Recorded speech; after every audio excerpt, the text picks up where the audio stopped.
नमस्कार मित्रों, बॉलीवुड और जीवन के इस नए एपिसोड में हम आपका इस्तकबाल करते हैं। फिल्म धुरंधर धुआंधार हिट हो रही है और इस फिल्म में अक्षय खन्ना ने जो रहमान बलूच का रोल किया है और उसमें जिस तरह के फालना गीत पर एक डांस स्टेप किए हैं, उन डांस स्टेप की जो है क्लिपिंग और एक उनके पिता विनोद खन्ना ने 1989 में लाहौर में एक चैरिटी इवेंट में जिस तरह का डांस किया था, उन दोनों को जोड़ करके दिखाया जा रहा है और कहा जा रहा है कि यह एक देखिए डीएनए, खन्ना डीएनए।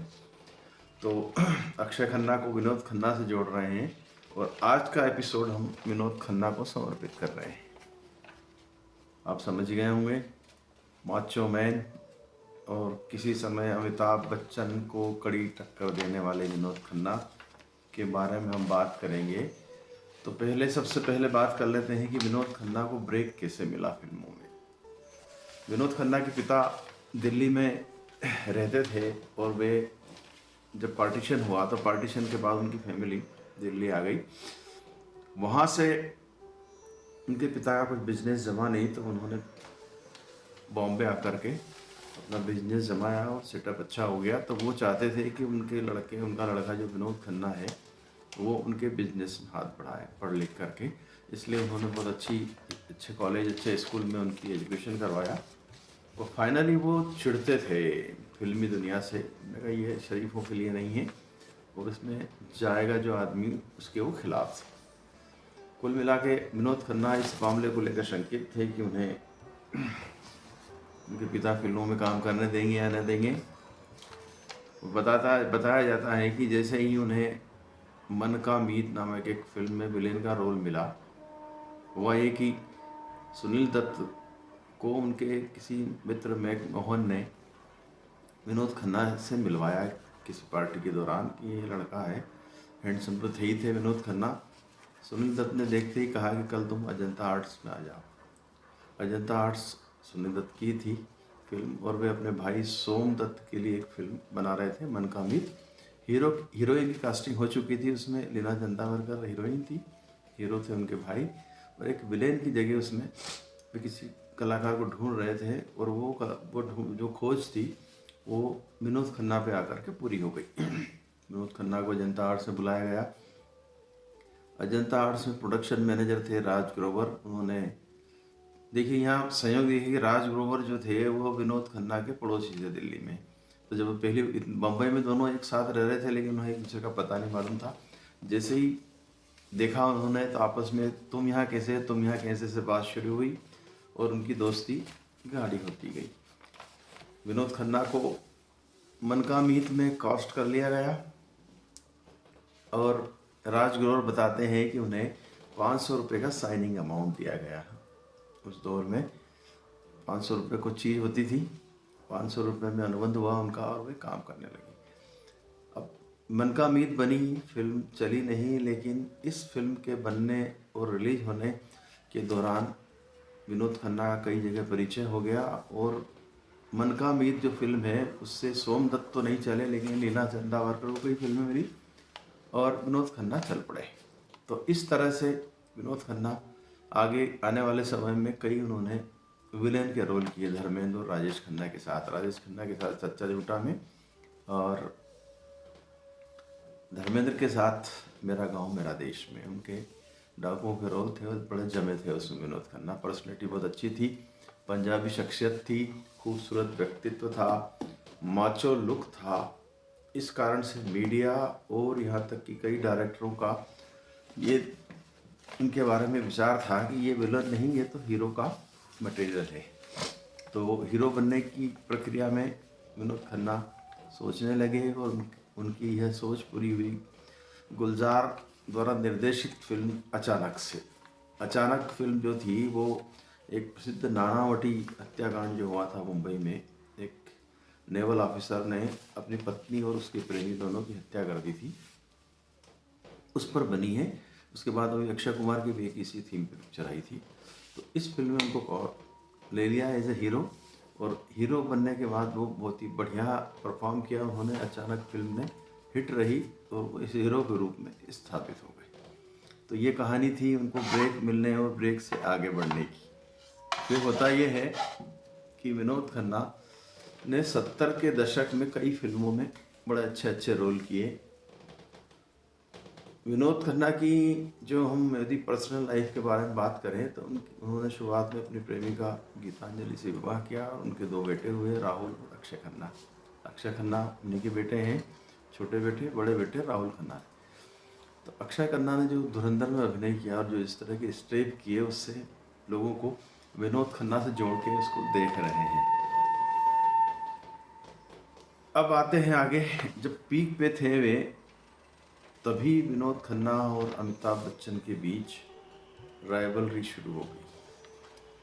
अमिताभ बच्चन के साथ 2-3 फिल्में आई उनकी, खून पसीना, हेरा फेरी, मुकद्दर का सिकंदर, बराबर से टक्कर दी और भारी पड़े उनके ऊपर। अमिताभ बच्चन के ऊपर लगभग ऐसा लगा टक्कर लोगों की कि अमिताभ बच्चन, हमारा अकबर एंथोनी आई, कई फिल्में हिट दी इस जोड़ी ने। लेकिन अमिताभ के मन में भी जिस तरह से शत्रुघ्न सिन्हा को लेकर के खुटका था, वैसे ही कुछ विनोद खन्ना के लेकर के था। विनोद खन्ना के मन में भी कहीं ना कहीं राइवलरी थी, प्रतिस्पर्धा थी अमिताभ को मात देने की। देखिए अमिताभ बच्चन की कितने लोगों से खटापटी हुई अपने कैरियर में। शुरुआत में राजेश खन्ना, शत्रुघ्न सिन्हा और विनोद खन्ना। अब विनोद खन्ना चूँकि पीक पर थे उस समय, ये फिल्में सारी जो है हिट हो रही थी, लेकिन तभी उनकी माँ की मृत्यु हो जाती है। तो उन पर उसका बहुत बुरा असर पड़ा माँ की मृत्यु का। उनके मन में कई सवाल बेचैन करते थे जो उन्हें सताते थे, और वे महेश भट्ट उनको एक दिन आचार्य रजनीश के पुणे स्थित आश्रम में ले गए। वहाँ के मेडिटेशन जो तरीके हैं रजनीश ओशो के, वो उनको रास आए, उनको उससे शांति मिली। तो वे बार बार जाने लगे। और बताया जाता है कि जब ये 80 का दशक शुरू हुआ तो उस दौर में जितनी भी हिट फिल्में जो थी वो या तो पुणे में शूट हुई थी उनके कारण, या फिर वो पुणे से अवकाश लेकर के यहाँ शूट करने आते थे, बम्बई में नहीं रहते थे तब वो। अब होता यह था कि छोटी सी उम्र से उनका झुकाव अध्यात्म की तरफ था, कहीं ना कहीं तो था उनका मामला विनोद खन्ना का। तो फिल्मों के जाने, जिस आदमी को फिल्मों में जाने की बात को लेकर जिस पिता ने उनके ऊपर बंदूक तान दी थी, वो आदमी फिल्म में कितनी ऊंचाइयां हासिल कर रही उसने, और अपने उनके माता पिता भी इससे खुश हुए। तो ये मामला आगे बढ़ता है। आध्यात्मिक गुरु के पास वे चले जाते हैं और इतने प्रभावित होते हैं कि वे 1975 में उन्होंने संन्यास लेने की घोषणा कर दी फिल्मी दुनिया से अचानक। गीतांजलि और उनके 2 बेटे थे, उनको भी उन्होंने एक तरह से, जिस तरह से बुद्ध नहीं चले गए थे अपने परिवार को छोड़ के, कुछ इसी अंदाज में सब कुछ छोड़ छाड़ के वे चले गए। 75 में 5 साल उन्होंने ओशो के आश्रम में गुजारे। ओशो के आश्रम में भी वे अशांत रहा करते थे। वहाँ अपने पत्नी और बच्चों को मिस किया करते थे और उनका वहाँ भी मन नहीं लगता था। यह बात ओशो ने भाप ली थी। ओशो के छोटे भाई और ओशो के शिष्य कहें उनको, स्वामी शैलेंद्र सरस्वती ने एक इंटरव्यू में कहा है कि ओशो जो थे, ओशो ने कहा कि उन्होंने विनोद खन्ना की दुविधा को भांप लिया था कि वो किस मानसिक स्थिति में रह रहे हैं। शैलेंद्र सरस्वती और विनोद खन्ना के जो आवास थी वो निकट थे। वे मतलब वहाँ से पूना से चल के वे ओरेगन चले गए थे, अमेरिका में, जहाँ ओशो आश्रम था। वहाँ जाकर रहने लगे थे और दोनों पास पास रहते थे। तो स्वामी शैलेंद्र सरस्वती ने कहा है कि वे बड़े बेचैन रहा करते थे और कई बार वे कहते थे कि उन्हें उनके पत्नी और बच्चों की बहुत याद आ रही है और वे रोते रहते थे। किंतु ओशो ने कुछ और ही बात भांप ली थी उनकी। उन्होंने जब पूछा विनोद खन्ना से कि क्या बात है, तो उन्होंने बताया कि वे परिवार को मिस कर रहे हैं। तो उन्होंने तुरंत कहा कि नहीं, परिवार वाली बात नहीं है, विनोद खन्ना के मन में जिस तरह से अमिताभ एक के बाद एक सफलता के झंडे गाड़ रहे थे, उसको लेकर के ज्वेलसी थी। ओशो ने ये भांप ली और उन्होंने ओशो ने ये विनोद खन्ना को कहा कि भाई अब तुम बहुत हो गया, रह लिए हो तुम यहाँ पे, तो तुम जो है वापस इंडिया चले जाओ और जा कर के अमिताभ बच्चन के खिलाफ चुनाव लड़ो। ये वो दौर था जब सॉरी 1984 में राजीव गांधी का उदय हुआ था और अमिताभ बच्चन इलाहाबाद से चुनाव लड़ करके सांसद भी बन गए थे। फिल्मी दुनिया में तो वे बहुत आगे निकल ही गए थे, लेकिन जिस तरह से अचानक से छोड़ के गए थे विनोद खन्ना फिल्मी दुनिया को, तो वो वाला जलवा और वो ऑरा उनको फिर नहीं मिला। तो वो कहीं ना कहीं इस बात को लेके पीड़ित थे। अब आप देखिए कि विनोद खन्ना, जब ओशो ने ये कहा कि जाकर चुनाव लड़ो अमिताभ बच्चन के खिलाफ, वो जीतो, वो अपने मन की करो, तो वो एकदम सन्न रह गए कि उन्होंने सोचा विनोद खन्ना कि मैंने तो ये सोचा ही था कि राजनीति में जाऊँगा, राजनीति के बारे में कहीं दूर दूर तक नहीं सोचा। और ओशो ने यह बात कही है, देखिए वो बात ओशो की फिर सच भी होती है। वे लौटते हैं 1987 में, फिर से फिल्मी दुनिया में संघर्ष करते हैं लोग, उनके सब शुभ चिंतक यहाँ थे। तो एक फिल्म इंसाफ से फिर बॉलीवुड में इनकी एंट्री होती है। मुकुंद आनंद ने इसको निर्देशित किया था और ये फिल्म बहुत सुपर डुपर हिट रही थी। तो फिर वापसी हो जाती है विनोद खन्ना की। विनोद खन्ना ने इसके बाद भी कई सारी फिल्में की, लेकिन उनके जीवन में जो टर्बुलेंस आया था, गीतांजलि ने जिस तरह से वे बीच रास्ते में छोड़ के गए थे बच्चों सहित, उनसे तलाक ले लिया और उनको अकेला छोड़ दिया विनोद खन्ना को। गीतांजलि जो पहली पत्नी थी, वो लंबे समय से उनकी प्रेमिका रही थी, पढ़ाई के ज़माने से, कॉलेज के, फिर उनका विवाह हुआ था, 2 बच्चे हुए थे, लेकिन उन्होंने इस चीज़ को माफ़ नहीं किया विनोद खन्ना को और वे अलग हो गई। बाद में विनोद खन्ना ने कविता नामक अलग एक महिला से विवाह किया और उनसे उनकी एक बेटा और बेटी हुई। तो जो भी हुआ जीवन में, लेकिन जो मोड़ ओशो ने बताया था कुछ उसी तरह का टर्निंग इनके लाइफ में आया। और 1987 के आसपास, 90 के आसपास, 90 में इन्होंने भाजपा ज्वाइन कर ली।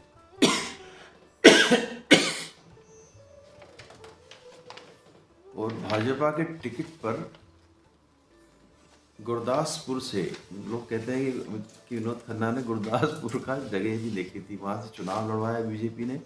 4 बार के सांसद रहे, 4 बार में 20 साल तो नहीं रहे वो, लेकिन क्या हुआ कि वो जल्दी जल्दी चुनाव हुए, तो वो चारों बार वहीं से लड़े। आखिर का चुनाव उन्होंने 2014 का लड़ा और वहाँ से फिर जीते हुए। और देखिए कि वो राजनीति में कहीं ना कहीं उनको सेटिस्फेक्शन मिला कि अमिताभ बच्चन जहाँ राजनीति को छोड़ के संन्यास लेना पड़ा उन्हें, फिर आर्थिक संकटों में घिरे, और उस समय विनोद खन्ना अच्छी पोजीशन में थे, मंत्री बन गए थे, वे विदेश राज्य मंत्री बने अपने अटल बिहारी वाजपेयी के मंत्रिमंडल में। तो वो जो बात सही हो गई ओशो को कि जाओ लड़ो, चुनाव लड़ो, तो चुनाव लड़े और उनसे कहीं बेहतर पोजीशन में आ गए। तो इस तरह से कहीं ना कहीं ईगो सेटिस्फेक्शन हुआ। तो देखिए छोटी छोटी बातें यदि आदमी को लग जाती है तो कितना विकराल रूप ले लेती है वो, ये बड़ी सोचने वाली बात है। अब जब आरोप लगाते हैं उनके ऊपर लोग कि इन्होंने परिवार को छोड़ करके संन्यास लिया था, और संन्यास लेने के बाद उन्होंने अपने बच्चे और बीवी के ध्यान नहीं रखा। तो एक इंटरव्यू में सिमी ग्रेवाल को खुद विनोद खन्ना ने कहा है कि मेरा ये जो निर्णय था संन्यास लेने का, स्वार्थपरक था, लेकिन फिर भी मैं अपने परिवार के टच में था, मैं गायब नहीं हुआ था। मेडिटेशन मुझे शांति देता था और मैं इसमें और गहराई तक उतरना चाहता था। मैं अपने गुरु के चरणों में रह कर के आध्यात्म का अनुभव करना चाहता था, इसीलिए मैंने छोड़ के गया हूँ।